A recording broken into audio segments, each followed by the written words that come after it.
चलिए ध्यान दीजिएगा, आज से हम लोग क्लास 11th का जर्नी स्टार्ट कर रहे हैं। देखिए क्लास 10th से और जब हम क्लास 11th पे आते हैं तो बहुत कुछ गैप आ जाता है आपका। सबसे पहले जो हमारा गैप आता है वो गैप आता है आपके सिलेबस पे, ठीक है। आज का जो क्लास है वो इंट्रोडक्शन क्लास है, जिसे हम लोग जानेंगे कि साल भर हम लोग को क्या क्या चीज़ें करना है, हमारा पढ़ाने का तरीका और आपके पढ़ने का तरीका क्या रहने वाला है उस पर बात करेंगे, ठीक है। देखिए हमारा जो बैच है आपके क्लास 11th का, ये बैच आपका है नींव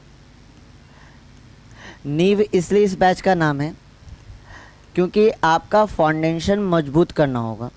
क्लास 11 देखिए टारगेट तो हम लोग 2025 के लिए एग्ज़ाम देते हैं 11th का, लेकिन मेन टारगेट आप क्या है अगले साल जो होने वाला है बोर्ड एग्ज़ाम, वो मतलब 2026 के बोर्ड एग्ज़ाम को हम लोग क्या करेंगे, टारगेट करेंगे। लेकिन टारगेट को पूरा करने के लिए हमें सबसे पहले किसको मजबूत करना होगा, नींव को। और नींव क्या है, 11th। बहुत सारे ऐसे बच्चे होते हैं जो 11th में सीरियस नहीं होते हैं, उसका डायरेक्ट इम्पैक्ट आपका पड़ता है 12th के। जो बच्चा अगर 11th में सीरियस नहीं है, अगर 11th पढ़ भी रहा है तो सीरियसली उसको नहीं देख रहा है, तो उसका इम्पैक्ट आपको कहाँ देखने को मिलेगा, 12th में। क्योंकि 11th जो है वो बेस है, क्लास 11th जो है वो आपका क्या है, बेस है। इस बेस को आप जितना ज़्यादा मजबूत कीजिएगा, जितना ज़्यादा आप नींव को मजबूत रखिएगा, आपका ऊपर का जो बिल्डिंग है वो उतना ही ज़्यादा स्ट्रांग रहेगा। अगर नींव ही कमज़ोर है तो जैसे जैसे आप ऊपर बढ़िएगा वो आपका ज़्यादा दिन तक नहीं टिकेगा।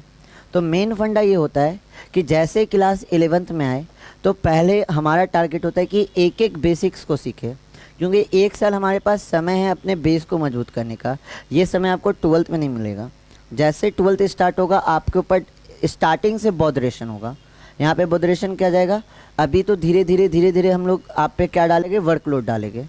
लेकिन 12th स्टार्टिंग से ही जनवरी से स्टार्ट होता है, उसी समय से वर्कलोड क्या हो जाता है, दे दिया जाता है।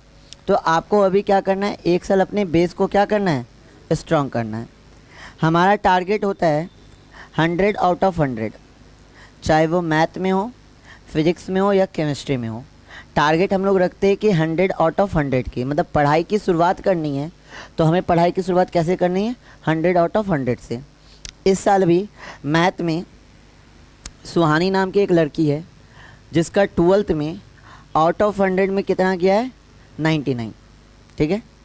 तो 99 लाने के लिए उस बच्चे ने क्या किया, मेहनत किया। साथ ही साथ हम लोग का क्या रहा, सपोर्ट रहा। हम लोग का बस जो सपोर्ट ही मात्र है, हम आपको मार्गदर्शन दे सकते हैं कि आपको ये नहीं इस रास्ते को पकड़ के चलना है ताकि आप सक्सेस को अचीव कर सके। चलना आप ही को है। हमारा उद्देश्य सिर्फ और सिर्फ क्या, मार्गदर्शन। एक रास्ते को दिखाइए कि ये पूरे साल आपको ये करना है और ये नहीं करना है, इन चीज़ों से बचना है और इन चीज़ों पे ज़्यादा ध्यान देना है। लेकिन उस रास्ते को चलना किसको है, आपको ही है। जो 99 लाया है वो भी हमारे सेम बैच में पढ़े होंगे, जिस बैच में आपको पढ़ाया जा रहा है।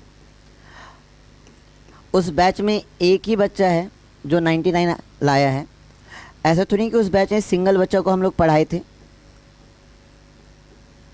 उस बैच में सिंगल बच्चा को तो पढ़ाए नहीं होंगे, पूरा बैच था, पूरा बैच फुल था। उसमें से एक बच्चा आपका क्या लाया, 99 आउट ऑफ 100 में। फिर भी ये रो रही थी कि इसका एक नंबर कम था। टारगेट इसको दिया गया था 100 आउट ऑफ 100 का, तो 100 आउट ऑफ 100 में इन्होंने कितना लेके आया, 99। तो उस स्तर पे उन्होंने क्या किया, मेहनत किया। और पूरे बैच में तो सेम सिलेबस पढ़ाए होगे ना। अगर आप सब बैच में हैं तो किसी का टेस्ट में अच्छा नंबर आ रहा है और किसी का ख़राब आ रहा है, इसमें गलती किसका है, मेरा या आपका।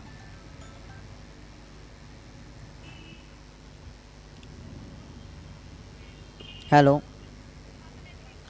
हेलो, हाँ पता नहीं बाबू। अच्छा मेरे घर के पीछे है, वहाँ चेक कर लीजिए। हाँ हाँ वो फील करता है, ठीक। हाँ यहाँ ध्यान दीजिए, क्या बोल रहे हैं कि इस बैच में अगर हम किसी भी बच्चे को कोई भी चीज़ पढ़ाते, कोई भी टॉपिक, वो तो हम सारे बच्चे को इक्वली समझा रहे हैं।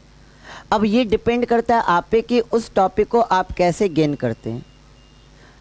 किसी भी चीज़ को समझने के लिए आपको हमेशा क्लास में फोकस रहना होगा, साथ ही साथ क्लास में डिसिप्लिन मेंटेन रखना होगा, तभी तो उस चीज़ को सीरियसली आप ले पाइएगा और चीज़ों को सीख पाइएगा। तो याद रखिएगा कि 100 आउट ऑफ 100 लाने के लिए हर दिन आपको क्या करना होगा, मेहनत करना होगा। ऐसा कोई भी दिन नहीं है जिसमें आपको मेहनत नहीं करना होगा, हर दिन आपको क्या करना होगा, मेहनत करना होगा, ठीक है। तभी जाके आपका टारगेट क्या होगा, पूरा होगा। और मेरा हर एक बच्चे को टारगेट होता है कि किसी न किसी सब्जेक्ट में आप 100 आउट ऑफ 100 लेके आइए, चाहे मैथ में हो, फिजिक्स में हो या केमिस्ट्री में हो। किसी भी सब्जेक्ट को आप टच कर रहे हैं तो दिल से पढ़िए ताकि उसमें 100 आउट ऑफ 100 ला दें। हालांकि सब कुछ ईजी है, कोई भी चीज़ आपका हार्ड नहीं है, बट एक प्रोसेस होता है, अगर उस प्रोसेस के अकॉर्डिंग चल रहे हैं तब आसान है। प्रोसेस से भटकिएगा तो आपकी चीज़ें वापस से क्या हो जाएगी, मुश्किल हो जाएगी। आगे बात करते हैं।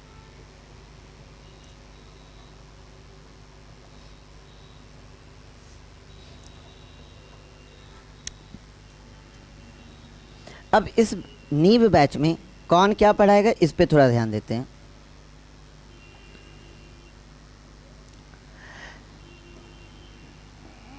ध्यान दीजिएगा, जो हमारे पास है, जो बेस्ट फैकल्टीज़ है मैथ के लिए, आपका कौन नज़र आएगी आपको, गौरव भैया।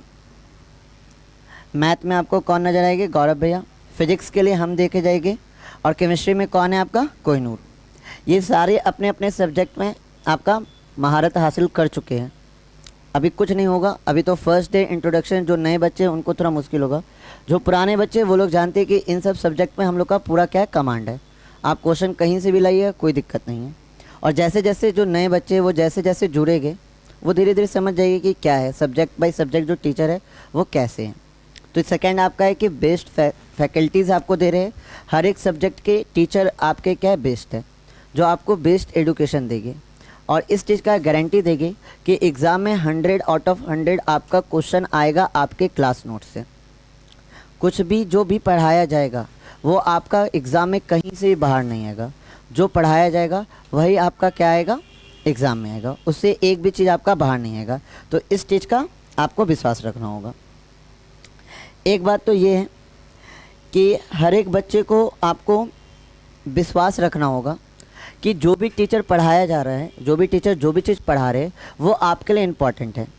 क्योंकि दो उद्देश्य हो सकता है। आप हमेशा एक उद्देश्य को लेके यहाँ आइए कि हमें ज्ञान को हासिल करना है। कुछ कुछ ऐसे बच्चे होते हैं जो ज्ञान देने ही लग जाते हैं, वो ज्ञान हासिल कम कर रहे हैं, हम ही को ज्ञान देना स्टार्ट कर देते हैं। तो वैसे बच्चों से बचना है, डिसिप्लिन मेंटेन रखना है। और हमेशा एक चीज़ रखना है कि आप यहाँ आए तो 1 घंटा अपना समय दे रहे किसी सब्जेक्ट में, तो 1 घंटे में हमें कुछ ना कुछ नया सीख के जाना है। और हर दिन कुछ नया सीखिएगा, इस चीज़ का विश्वास हम दिला रहे हैं। और जो टीचर आपके जो भी कुछ पढ़ा रहे हैं उस पर आपको विश्वास रखना होगा कि जो एग्ज़ाम में आएगा वो इन्हीं सब चीज़ से आएगा। आप मेरे से पढ़िए या किसी और भी टीचर से पढ़िए, जहाँ मैंने वहाँ पढ़िए, लेकिन टीचर पे विश्वास रखना होगा कि टीचर जो भी कुछ पढ़ा रहे हैं वो आपके एग्ज़ाम में आएगा ही आएगा। ये एग्ज़ाम में जो हम लोग पढ़ाएंगे उससे ऊपर आ ही नहीं सकता या उससे बाहर कहीं आ ही नहीं सकता। जो पढ़ाया जा रहा है वो आपका डायरेक्ट एग्ज़ाम में आएगा। अब नई क्लास की स्टार्ट हो रही है तो थोड़ा सा एक्साइटमेंट रहता है, स्टार्टिंग में मोटिवेट भी रहते हैं कि जो गलती 10th में किए है वो गलती 11th में नहीं करेंगे। 10th में हो सकता है मैं भी फाकी मार लिया, ज़्यादा सोशल मीडिया पे टाइम दे दिए, तो इन सारे गलतियों को सुधारने का समय क्या है, अब है। क्योंकि जैसे क्लास 11th में आते हैं तो एक्साइटमेंट भी बहुत ज़्यादा होता है और मोटिवेट भी बहुत ज़्यादा रहता है। स्टार्टिंग सब मोटिवेट रहते हैं, फर्स्ट क्लास है, सब एकदम ताजगी के साथ आएगा, नहीं कुछ नया सीखेंगे, नया पढ़ेंगे। लेकिन धीरे धीरे मोटिवेशन धीरे धीरे क्या होता है, कम होता जाता है। मोटिवेशन आपको रहना भी नहीं है, आपको डिसिप्लिन रहना है, क्योंकि मोटिवेशन आपका ऊपर नीचे होते रहेगा। लेकिन अगर जो बच्चा डिसिप्लिन में है वो हमेशा अपने टारगेट को अचीव करता है। तो सबसे पहले अपने टारगेट को फिक्स कीजिए कि हमको क्या करना है।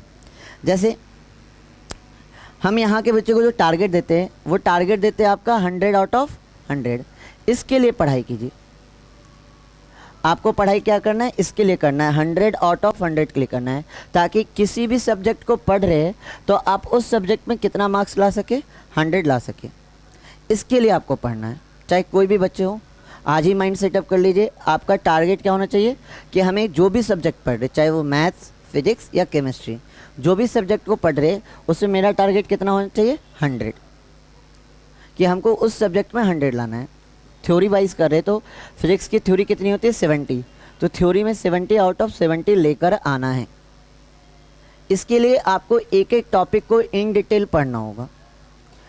आगे अगर हम बात करते हैं तो हम अपने सिलेबस की बात करते हैं। सिलेबस की बात करते हैं, हमारा जो सिलेबस है उस पर ध्यान देते हैं। ध्यान दीजिएगा, जैसे आप लोग क्लास 10th से 11th में आते हैं,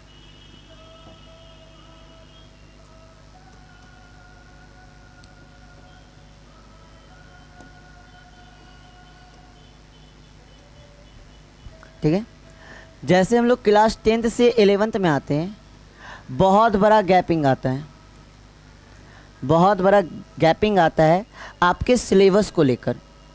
बहुत बड़ा गैपिंग, छोटा मोटा गैपिंग नहीं, बहुत बड़ा गैपिंग। अब तक हम लोग 10th तक में एक पतली सी बुक पढ़ रहे थे साइंस का, एनसीईआरटी बुक देखे थे, कितना था, पतली या भारती भवन यूज़ की होगे, पतली पतली सी बुक थी, मतलब एक बुक लगभग आपका इतना मोटा होगा, उसमें आपका पूरा साइंस कवर हो गया, फिजिक्स भी, केमिस्ट्री भी और बायो भी। लेकिन अगर हम अब की बात करते हैं तो आपका एक एक बुक इतना मोटा जाएगा। ये मैथ का एक बुक है, ये पार्ट 1 है, ऐसा पार्ट 2 भी है, तो एक एक बुक आपका, ये पार्ट 1 है तो ऐसा पार्ट 2 है, ऐसा सेम आपका फिजिक्स का है, ऐसा सेम केमिस्ट्री का है। तो इतना मोटा मोटा बुक आपको कवर अप करना है, तो समझ सकते हैं कि सिलेबस में गैपिंग कितना आ रहा होगा।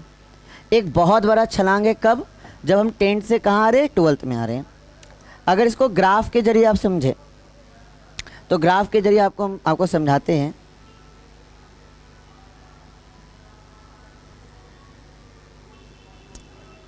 इधर आपका क्या है, क्लास, और इधर है आपका कंटेंट। इधर आपका क्या है, कंटेंट।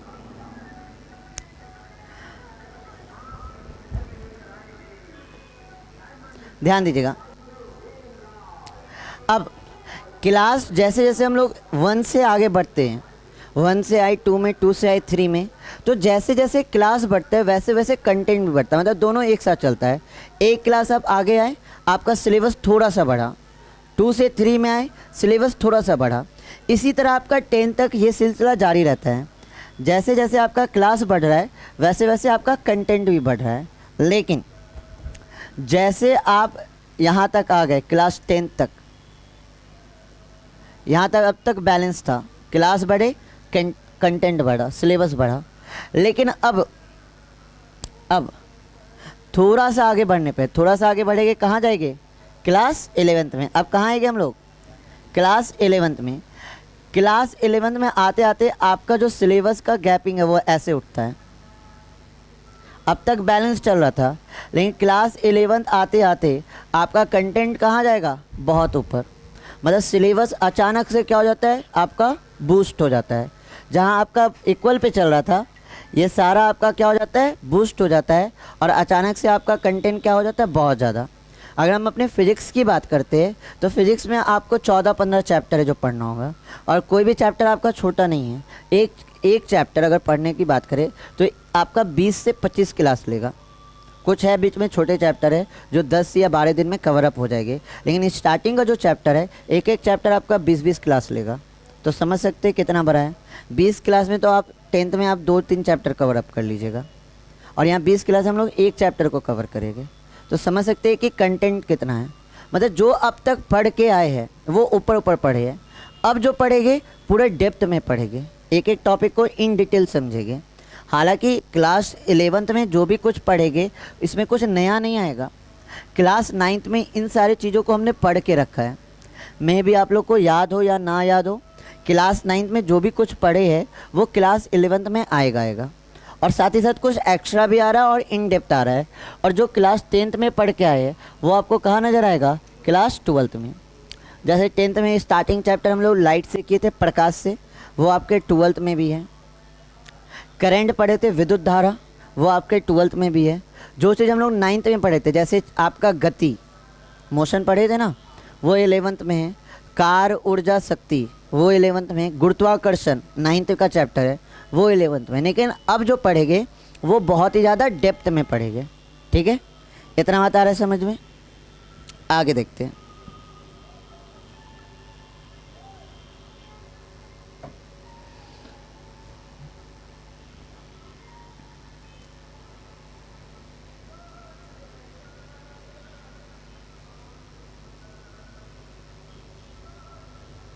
चलिए, एक छोटा सा मैसेज आप लोग के लिए।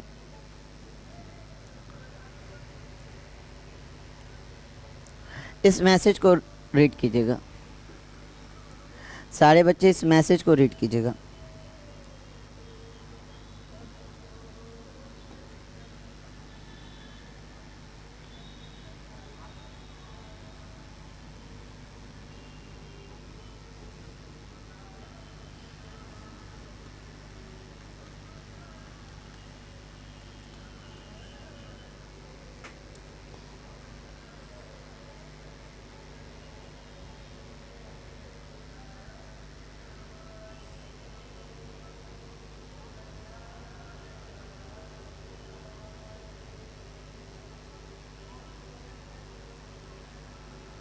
हो गया, रीड कर लिए?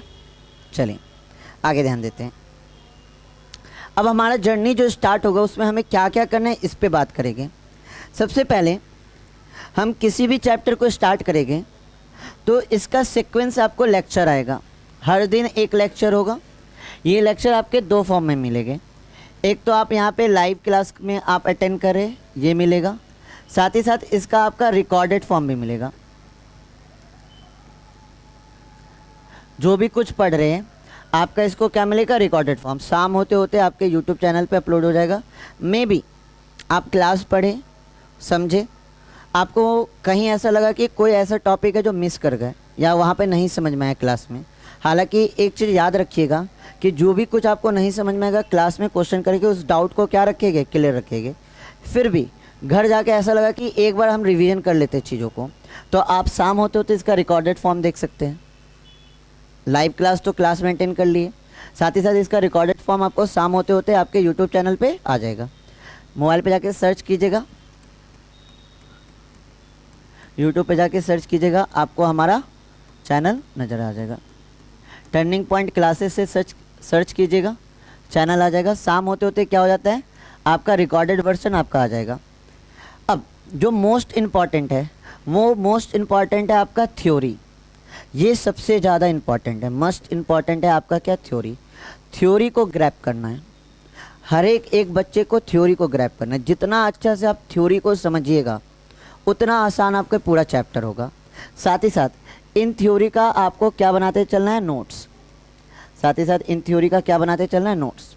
Subject by subject copy ready रखना है और इसका क्या बनाना है? नोट्स। नोट्स मोस्ट इम्पॉर्टेंट है आपके किसके लिए?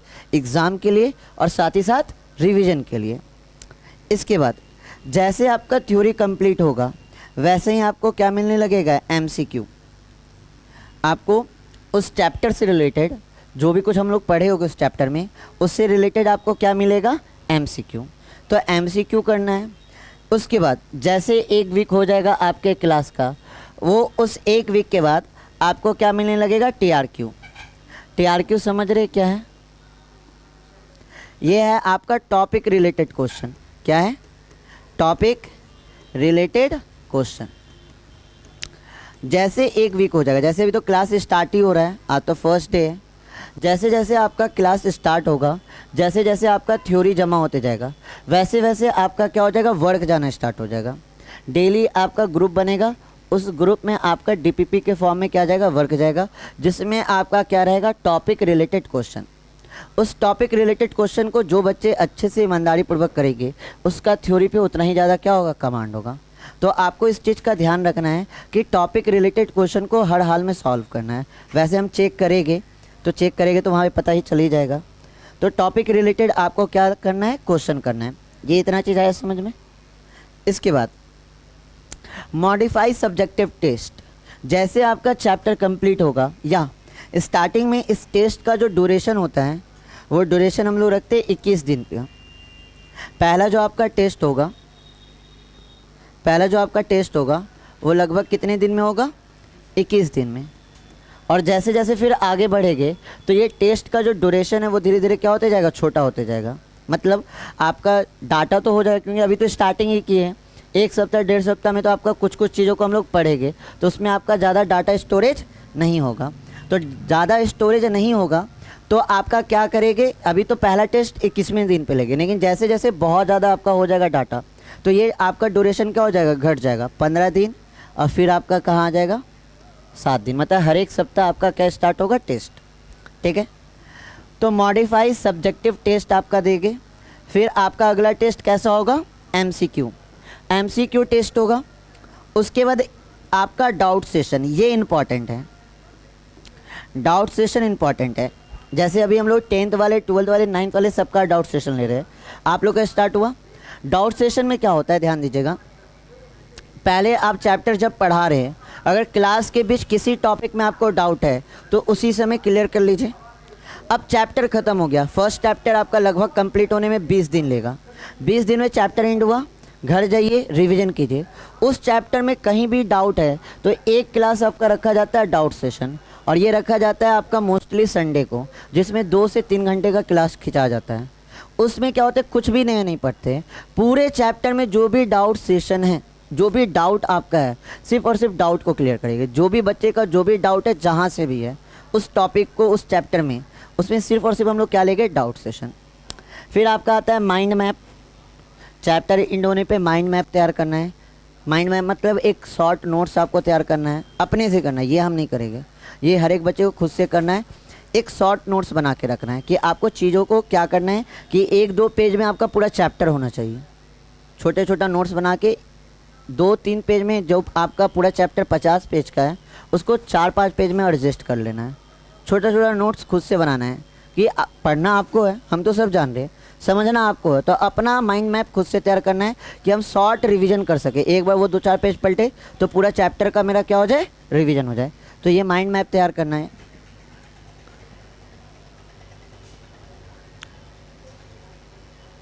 ठीक है, इतना कुछ हो गया। अब इसमें कुछ बोलिए, आप लोग को कोई क्वेश्चन है तो पूछिए, फिर हम आगे बढ़ेंगे। अगर आप लोग का कोई क्वेश्चन है तो पूछ सकते हैं। आप लोगों का कोई क्वेश्चन है तो पूछिए। अच्छा, अभी को नाम लिए थे लड़की का, सुहानी आई हुई है पीछे। सुहानी इधर आइए, इधर देखिए, इसी का आया था 99 मैथ में, है ना। और कोई डाउट है तो आपका पूछिए, इसमें कोई डाउट है तो पूछिए, पूछ सकते हैं क्वेश्चन। आगे बढ़े फिर हम। चलिए, अब हमारे फिजिक्स का सिलेबस देखते हैं, जो पूरे साल हमको क्या करना है, कवर करना है। तो सबसे फर्स्ट चैप्टर में जो हम लोग का है वो फर्स्ट चैप्टर है आपका मात्रक और मापन। क्या है, मात्रक और मापन। हालांकि इससे पहले भी एक है, वो है आपका भौतिक विज्ञान, फिजिकल वर्ल्ड, लेकिन वो आपका मैटर नहीं करता, उसमें बस फिजिक्स का इंट्रोडक्शन है। उसमें कैसे, फिजिक्स का इंट्रोडक्शन। मेन जो आपका चैप्टर स्टार्ट होता है वो कहाँ से स्टार्ट होता है, यहाँ से। पहला आपका मात्रक और मापन, दूसरा है आपका सरल रेखा में गति, तीसरा है आपका समतल में गति, चौथा है आपके गति के नियम, पाँचवा है कार्य ऊर्जा और शक्ति, छठवां है कणों के निकाय तथा घूर्णन गति, और सातवां क्या है आपका, गुरुत्वाकर्षण। सातवां क्या है आपका, गुरुत्वाकर्षण। ये फर्स्ट बुक हुआ आपका। हमारे फिजिक्स में कितने बुक है, 2, मैथ में भी 2, फिजिक्स में भी 2, केमिस्ट्री में भी 2। बोले सिलेबस बहुत ज़्यादा बढ़ रहा है। ये फर्स्ट बुक है। फर्स्ट बुक में आपको इतने चैप्टर को कवर करना है, कितने को, 7। ठीक है, और हर एक चैप्टर आपका याद रखिएगा, जो फर्स्ट बुक है वो हर हाल में मोस्ट इम्पॉर्टेंट है। अगर आप किसी भी कम्पिटिटिव एग्ज़ाम में बैठते हैं, जैसे आगे चल के आपको नीट का तैयारी करना है या किसी भी कम्पिटिटिव एग्ज़ाम में बैठ रहे हैं, तो उसके लिए आपको ये सारे चैप्टर पे कमांड होना चाहिए, क्योंकि फर्स्ट बुक से बहुत ज़्यादा न्यूमेरिकल बनता है और बहुत ही अच्छा न्यूमेरिकल बनता है। मतलब ऐसा ऐसा क्वेश्चन कराएंगे कि करके मज़ा आ जाएगा, लगेगा कि हाँ फिजिक्स पढ़े हैं। और फिजिक्स के बारे में बता रहे कि फ़िज़िक्स का सिंपल मतलब होता है, अगर फिजिक्स का डिफिनेशन कल के क्लास में जब हम डिस्कशन करेंगे, फिजिक्स का मतलब ही होता है study of nature and nature phenomena. प्रकृति और प्राकृतिक घटनाओं का अध्ययन ही क्या कहलाता है, आपका फिजिक्स कहलाता है। तो हमारे चारों साइड जो भी कुछ हो रहा है वो सब हमें कहाँ पढ़ना है, फिजिक्स में। ये पंखा घूम रहा है, उसके पीछे भी फिजिक्स है। हम यहाँ माइक में बोल रहे हैं, वहाँ कैमरा रिकॉर्ड कर रहा है, वो भी क्या है, फिजिक्स है। कैमरा मेरा वीडियो रिकॉर्डिंग कर रहा है, वो भी क्या है, फिजिक्स है। हर कुछ कहाँ पढ़ना है, फिजिक्स में। तो जितने भी नेचर फिनोमेना हैं वो सारा का सारा हम लोग कहाँ पढ़ेंगे, फिजिक्स में। सब कुछ फिजिक्स है। तो यहाँ पे हमें कितना, फर्स्ट बुक में कितना चैप्टर कवर करना है, 7 बुक। चल इसको नोट कीजिएगा, सिलेबस को नोट कीजिए। ये फर्स्ट बुक की बात कर रहे हैं।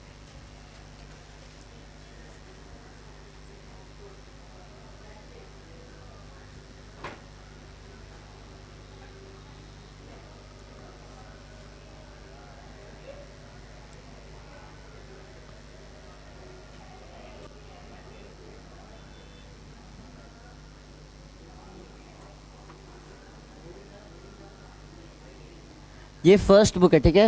बहुत ही 1 लिख दीजिएगा यहाँ पे, 1 फर्स्ट बुक का चैप्टर है।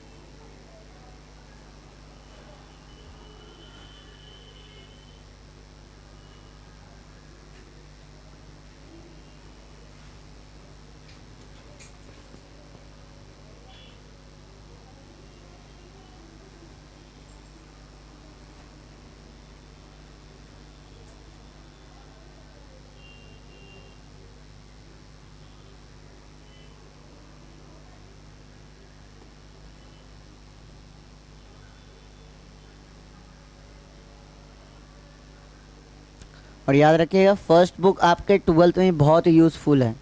इसमें बहुत सारे ऐसे फॉर्मूले निकलेंगे जो 12th में यूज़ होगा।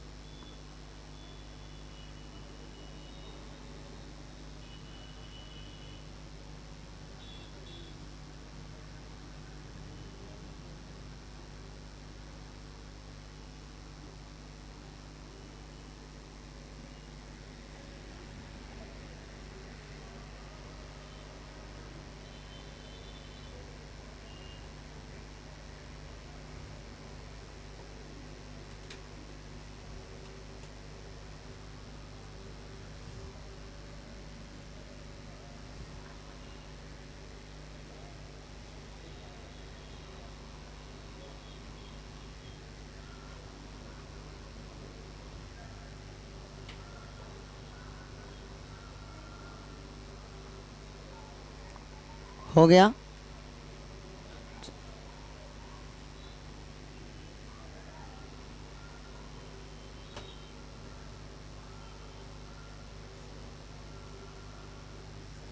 चले,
चलिए ध्यान दीजिएगा इधर। ये आपके सेकंड बुक का चैप्टर है, जिसमें हमको वापस से आपका कितना चैप्टर रीड करना है, 1 2 3 4 5 6 7। तो टोटल हमें कितना चैप्टर रीड करना है, 7। ठोसों के यांत्रिक गुण है, तरलों के यांत्रिक गुण है, द्रव के तापीय गुण है, ऊष्मागतिकी, अनुगति सिद्धांत, दोलन और तरंग। तो सेकेंड बुक में भी कितने चैप्टर है, 7। तो टोटल हमें फिजिक्स में कितने चैप्टर पढ़ना है, 14। नोट कीजिए इसको भी।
हो गया।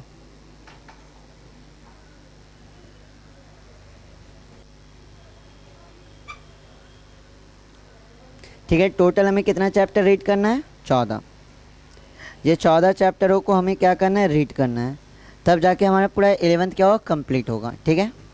अब अगर हम बात करते हैं तो हमारे पढ़ने का क्या तरीका है, इस चीज़ को ध्यान में रखना है। देखिए समझाने की तो हम पूरी कोशिश करते हैं कि पूरी गारंटी रहती है कि हम चीज़ों को समझा देंगे, लेकिन आपको एक चीज़ को अपने जीवन में अपनाना है। वो क्या है, वो समझते हैं।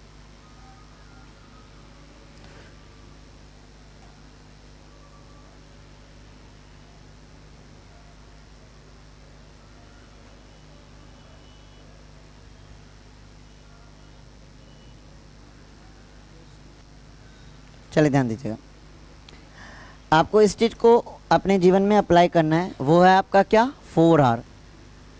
इस 4R को आज ही अच्छे से अपने जीवन में अप्लाई करना है। करना क्या है, ध्यान दीजिए।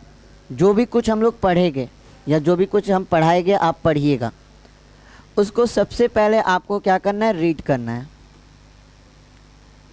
पहले R का मतलब है कि जो भी चीज़ पढ़ाया गया है, घर जाके उसको क्या करना है, रीड करना है। अगला पॉइंट क्या करना है, रिकॉल। जो पढ़ लिए, जो पढ़ा दिए, अगर यहाँ समझ लिए, घर में नोट्स तैयार किए तो एक बार वहाँ पढ़ लिए होगे। अब उसको कॉपी बंद करके क्या करना है, रिकॉल करना है। आँख बंद कीजिए, उसको सोचिए कि क्या क्या आज पढ़े। एकदम आपके फिल्म की तरह आपके माइंड में चलना चाहिए कि पहला टॉपिक ये था, दूसरा टॉपिक ये था, पहले टॉपिक में फॉर्मूला ये निकला। ये इस तरह से आँख बंद करके रिकॉल करना है, क्योंकि एग्ज़ाम में ना ही आपका बुक जाएगा, ना ही आपका नोट्स जाएगा। कौन जाएगा, सिर्फ और सिर्फ आपका दिमाग। और दिमाग को ये आदत एक दिन में नहीं होगा। पहले ही बताया कि किसी भी आदत को आप एक दिन में नहीं बना सकते। आदत को तब बनेगा जब उस पर आप बार बार प्रैक्टिस कर रहे हैं। तो ये आप आज से ही प्रैक्टिस करना स्टार्ट कीजिएगा कि रिकॉल, जो भी कुछ पढ़े हैं आँख बंद करके उसको रिकॉल करने का कोशिश कीजिए कि हमने क्या क्या पढ़ा। मतलब एक फिल्म की तरह आपका चलना चाहिए कि इस पेज के इस कॉर्नर पे ये टॉपिक है, चौथे लाइन पे ये फार्मूला है, अंतिम लाइन में ये लाइन लिखा हुआ है, ये चीज़ करना है। रिकॉल करने के बाद वापस से कॉपी खोल के एक बार करेंगे रिवाइज़। क्या करेंगे, रिवाइज़।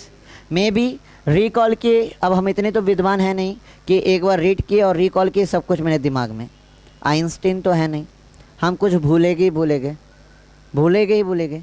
तो हमें क्या करना होगा, रिवाइज़। वापस से कॉपी खोलेंगे, रिवाइज़।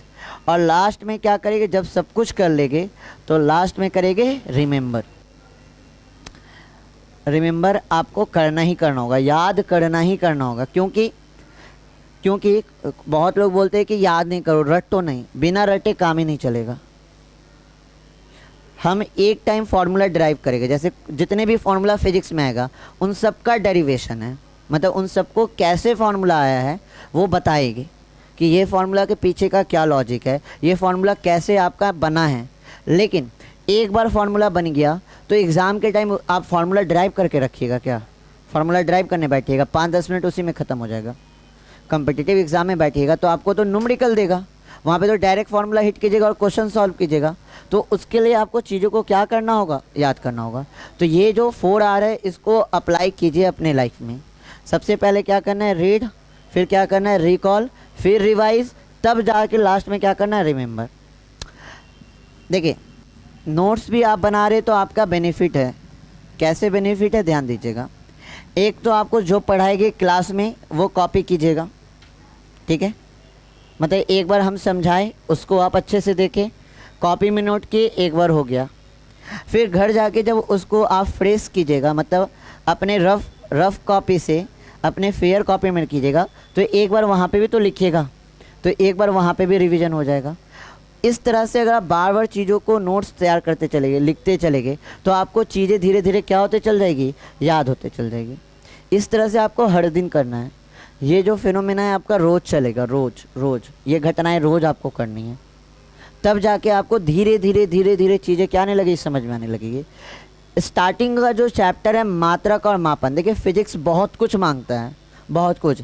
जैसे 11th में आइएगा बहुत से ऐसे बच्चे मिलेंगे जो बोलेंगे कि फ़िज़िक्स आपका बहुत हार्ड है, ख़ास करके 11th का फ़िज़िक्स क्या होता है, हार्ड होता है, सचमुच हार्ड है, सचमुच 11th फिज़िक्स क्या है, हार्ड है। 12th ईजी है, 11th फिज़िक्स हार्ड है। ये हार्ड उन बच्चों के लिए है जो स्टार्टिंग से आपके सीरियस नहीं हुए। स्टार्टिंग का जो चैप्टर था कौन था, मात्रक और मापन, ये आप